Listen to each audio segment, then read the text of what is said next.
Welcome, everybody. As a police detective, I wrote and I served many search warrants on suspects' phones, homes, and social media. They were all very specific and targeted to the specific suspect in a specific crime and a specific place where I had probable cause to search. I laid out all the facts to a judge, and based on that information, once a judge approved it, we were allowed to seize and search that place or that data for evidence of a crime. That's how it works in America. That's how it works under the Fourth Amendment. That's how our founders set it up. But that is changing in our country, and it's changing in a big way. It's dangerous, and it's happening right now. That is the subject of today's video, and at the end, I'll tell you things you can do to protect yourself. Let's get started. Lauren Culp, I'm telling you, Lauren Culp is a warrior for God, family, country, freedom, and Constitution.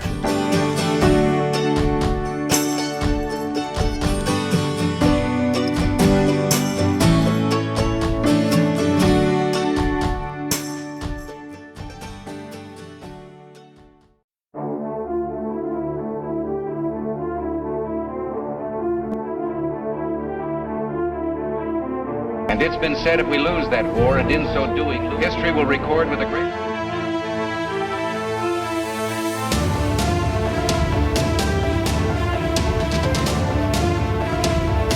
I will not violate my oath of office. We are free individual citizens. We are Americans.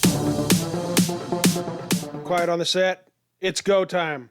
I read a recent article on Just the News. They were talking about a little known trend that is happening all across our country. It's little known because the mainstream media isn't talking about it. Imagine that.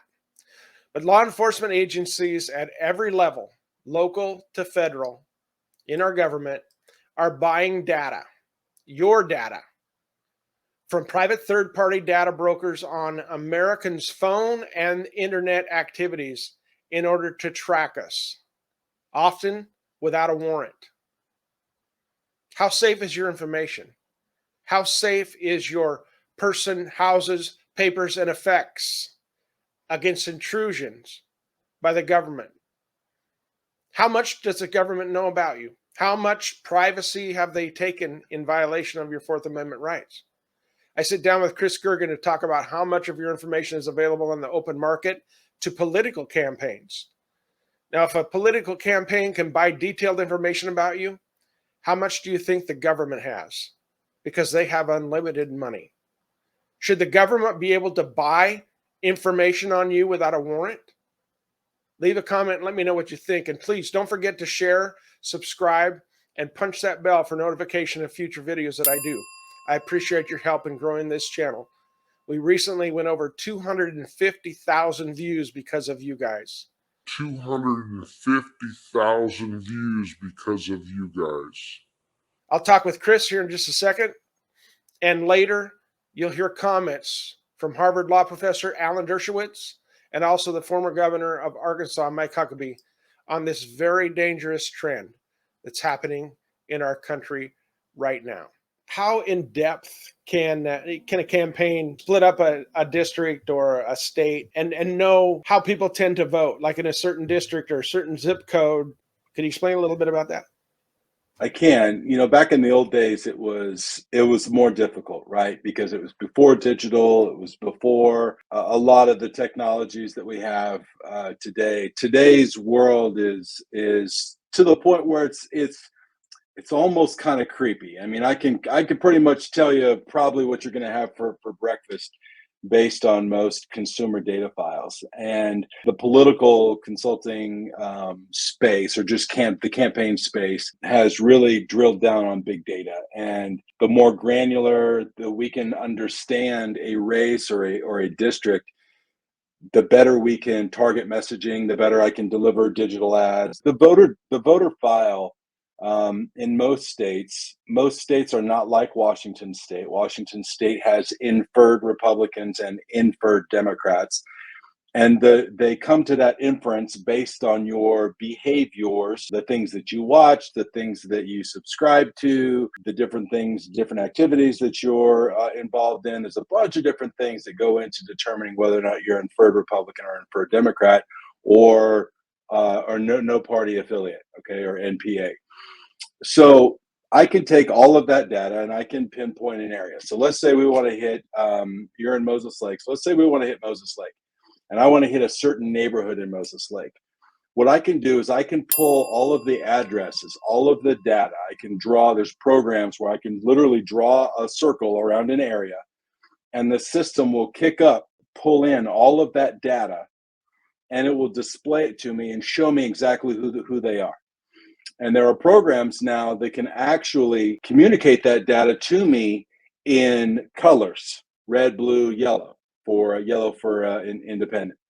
And so I can look just visually and I can see where all the Republicans are, all the Democrats are. I can take that data and I can upload it into an app. But on that app, it works on your phone. And so it just displays on your phone a map, and it shows you as you walk up to a doorstep. So it shows, okay, at this house, Lauren and Barb Culp live at this house. They are inferred Republicans. He's a member of the NRA. He's a lifetime member of the GOA. He's, blah, blah, blah.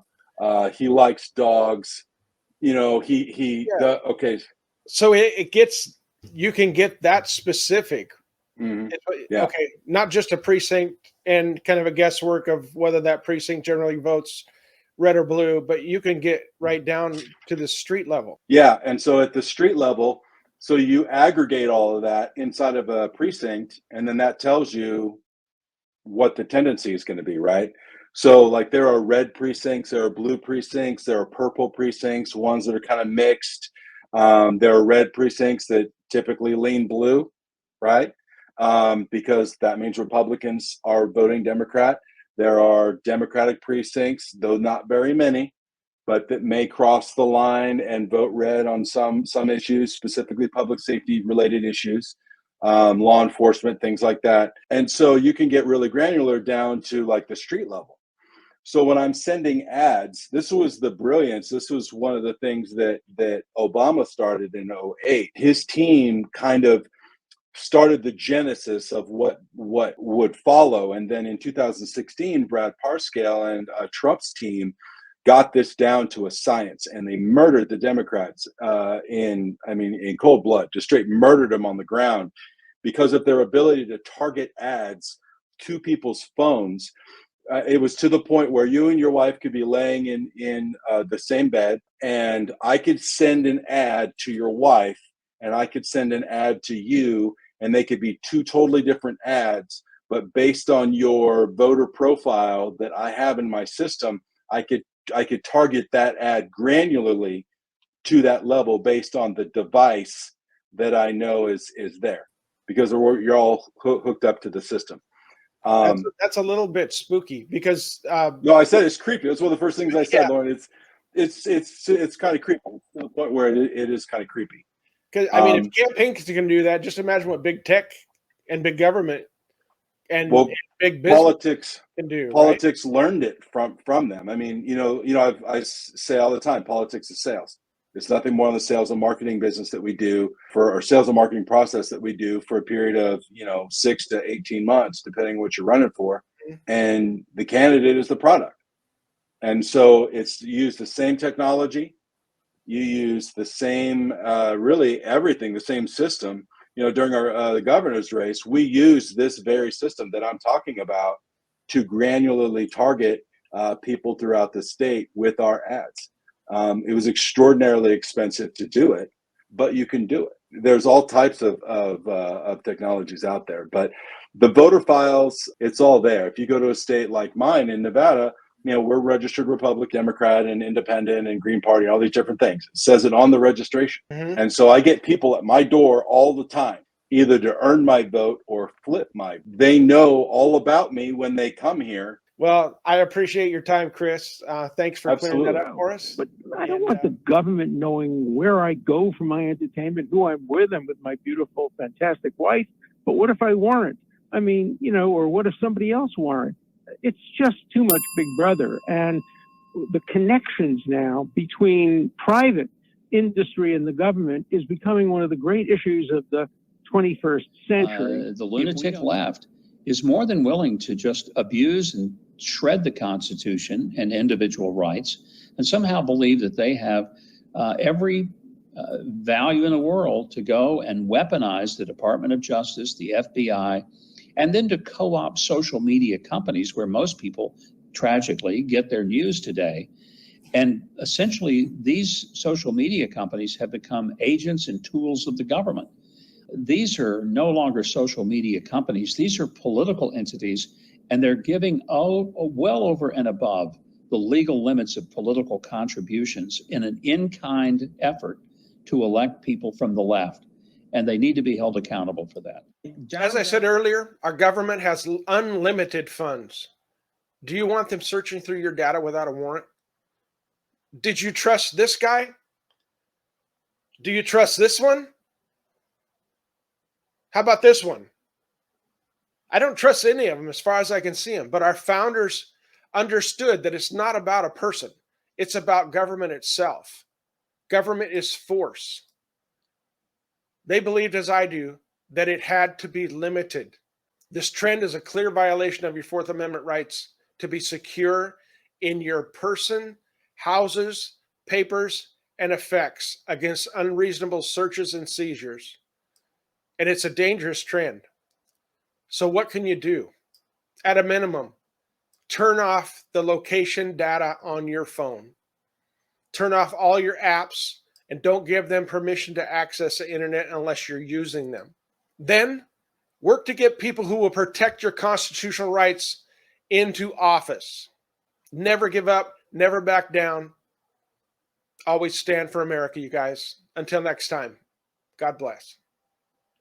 Please subscribe to my channel and hit the bell to be notified when I post future videos.